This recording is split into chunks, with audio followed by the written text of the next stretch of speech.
Okay, we're still with lesson 3, and we're going to finish that one up today. So let's go to pages 10 through. Okay, just a quick review, but we talked about inequalities. This is all going to come up today. We know that a function, the x's can't repeat. We talked about when you have infinite points on a relation and you can't name all the ordered pairs. You can name some of them, but you can't name all of them. We did the first example, and we found that if you're setting these up as ordered pairs, you could start looking at what numbers would work. Like in this case, I knew that -2 was not going to have a y, because -2 looks like it would be with -2, but it would only have worked if it had been a solid dot. I know that -1 is about, what is that, 1, 2, 3, about -3 I'll put 8 approximately, and 0 is -2, and I see that about 1.5 is 0. And so I'm interested what these numbers are doing. My x's, you notice, will never be -2. -2 didn't work. And will never be +2 because there was no y that would pair with it. So these numbers were not in my domain.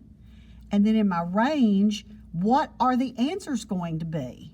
Well, it can be -4, because the one that gives me -4 looks like it's about -1.5, and it gave me -4. And again, these are just eyeballing them. When we graph on the calculator, and we'll do some graphs that look similar to this when we get there, which just a while before we do that, when we do curves. We're just going to be doing lines probably, is that Thursday for y'all? And let's see, what else do we want to say here? And it could only go up to 0, because look at your values here.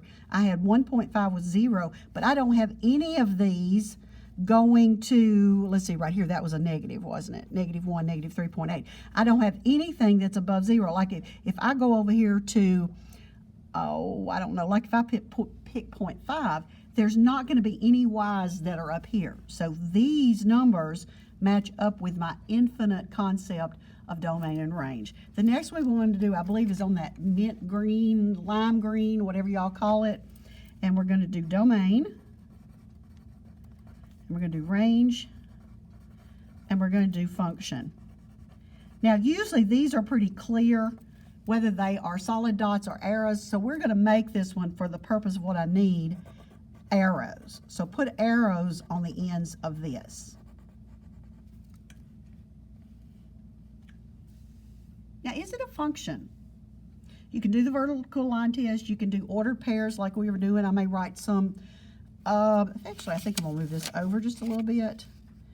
And I may do some ordered pairs over here. I did them on the board, but for the camera, I need to do some on here as we talk about them. So as I'm doing the idea of a function, do you see any x's that have more than one y? Do you? Like if I go over here, does 1 only have one y? Does 2 only have one y? Will 3 only have one y? Now, if your graph is going to curve back down or do something crazy, it will show it to you. So with this having arrows on the ends, it means it's just going to keep on as a line as you get to that point. These are actually called piecewise functions when they're pieces of different kinds of graphs, and we're going to be graphing linear ones like that coming up next week. Let's see, where was I going? Okay, of what it's doing. So I would agree, I think y'all would agree, that this is a function, because there are no x's that I see, positive, negatives, or zeros, that have 2 y's. So let's go to the domain.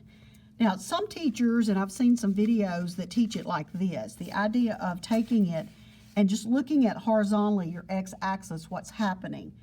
Now, we do see that once it starts graphing that there's no gaps or anything like that in it. So that's going to tell us that we're going to be doing points in between something. Now, what happens here is, like this one up here went to -2 and it stopped. There was -3 didn't have a y, -4 didn't have a y. But let's look at this. Does -3 have a y? Yes. Will -4 have a y? Will -5 have a y? What does that arrow mean? It's going to go on forever, right? So in this case, just like we brought down the open dot up here, we're going to bring down the arrow here. Now, as I go across, all of these X's have Y's, and then I come to the end and I want to know what's happening. And at the end of it, does it stop at 2? Does it stop at 3? Does 3 have a Y?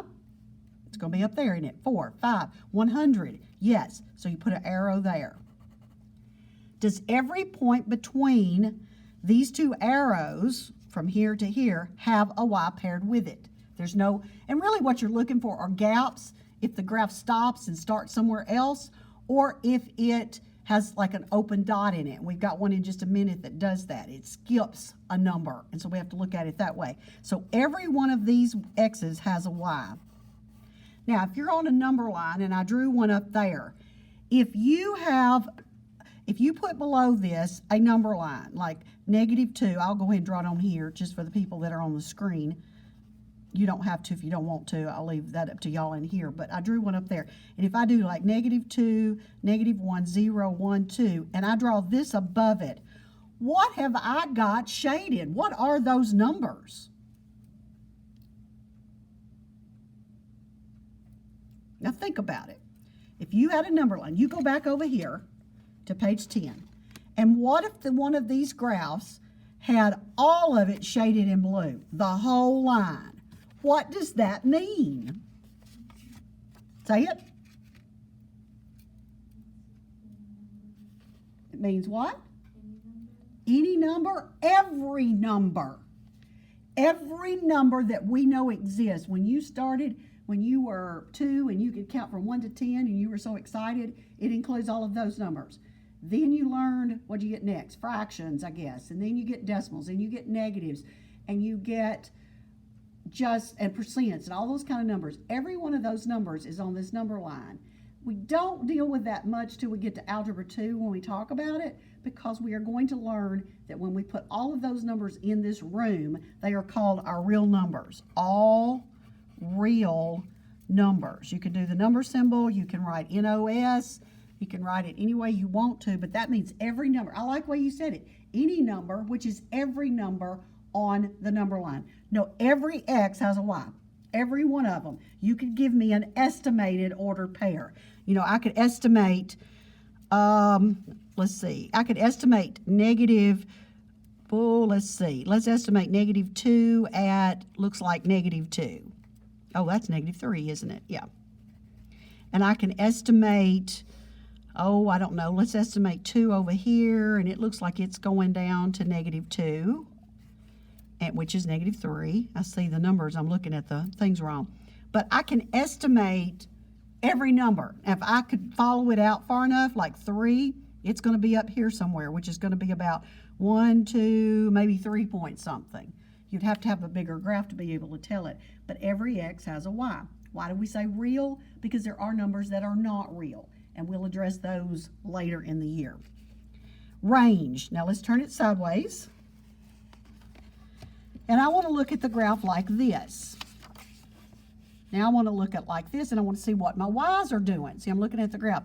Now I see an arrow on the right side. So I already know that my Y's are going to keep on going. I've got a Y of 2, and if these got arrows on in it, 3 is going to go, 4 is going to go. So all my Y's, when I was listing them over here on my list, my Y's are going to continue. But let's talk about what's going on this end.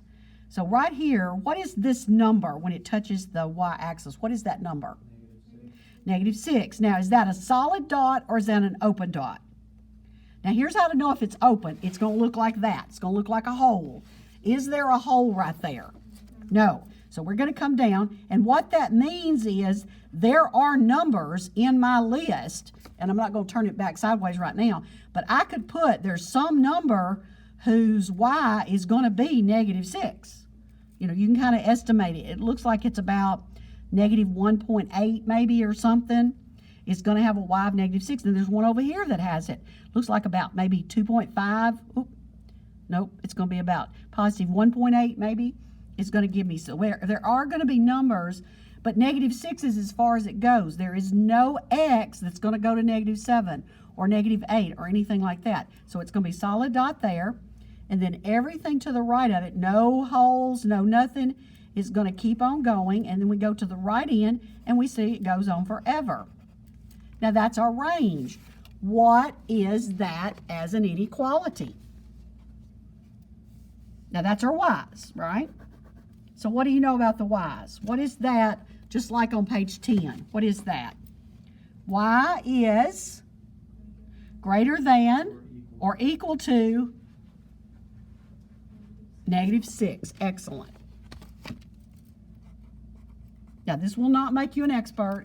It just gives you a feel for kind of when you start. And you just have to jump off in it. This lesson you will want to work on tomorrow and try to have some of them done by Thursday. You probably will not get every one of them correct the first time, and if you just turn in a few of them. I don't know, we may not push into the calculator Thursday. I've just got to decide as to whether we want to spend a little bit more time on this. The check date is not till next week. The due date is not until next week, but you've just got to try it. You got to draw on your picture. You got to use what you have, not just trying to look at the graph. If you don't have color pencils, do it just like I did. Should have done those in color, and I didn't do it, did I? I'll do it on this next one. I tell you what, I'm gonna fix it. Except that's not red. My red's over here. Say red, and that was supposed to have been this one. And blue was supposed to have been this one, and I didn't do a very good job of labeling that.